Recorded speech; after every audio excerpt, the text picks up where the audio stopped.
Thank you, Mr. Chairman. Gentlemen, thank you for being here today.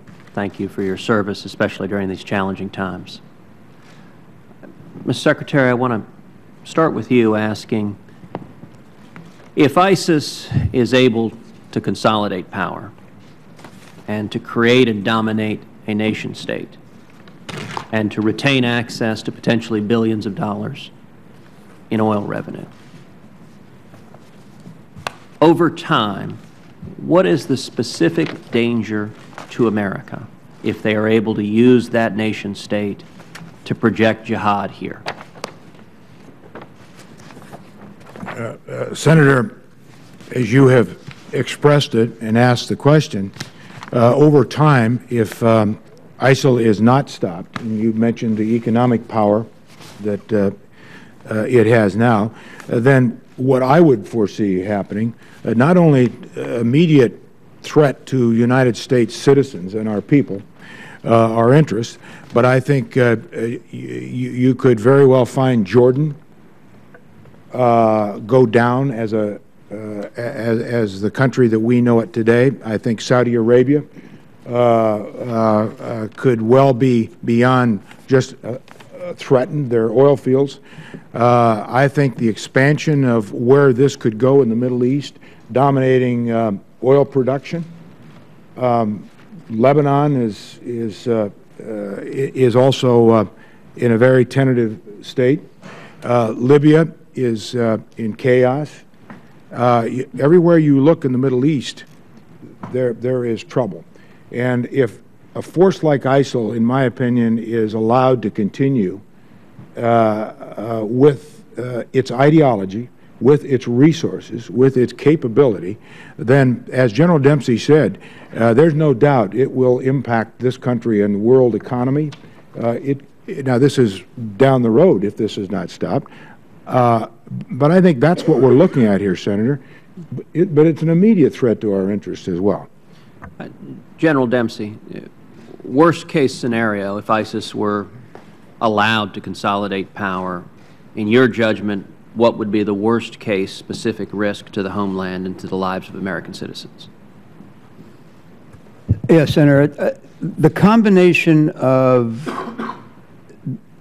radical ideology plus a youth bulge, the entire region is suffering a youth bulge, inequitable distribution of resources, and a state of Islamic radicalization would, first of all, almost surely trigger a confrontation with Iran, into which the rest of the world would be drawn for obvious reasons, but also provides them with this combination of resources plus radical ideology that we actually haven't seen. Most of the radical ideologies are resource-starved, or at least resource-limited.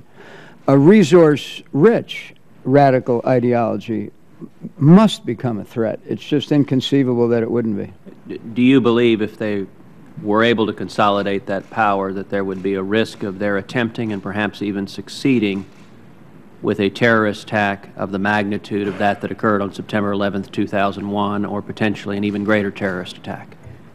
I'd phrase it this way.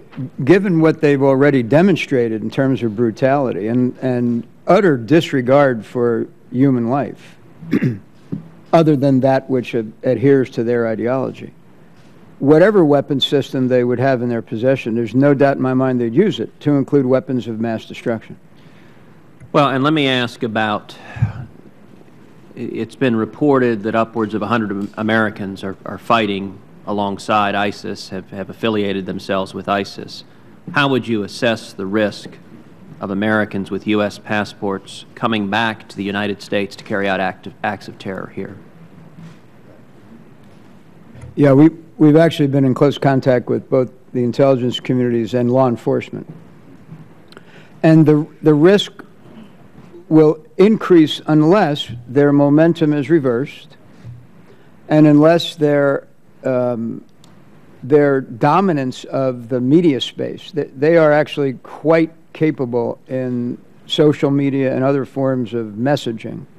So unless their momentum is blunted, which will begin to strip away this myth that they've surrounded themselves with. And unless we counter them in the media space, then the risk of radicalization through things like the internet will continue to rise. But you would characterize the risks of Americans coming back from ISIS with U.S. passports as significant? Is that fair? I do, and that view is shared by our European allies as well. If the objective were to destroy ISIS, not to degrade them, but to destroy them within 90 days, what would be required militarily to carry that out?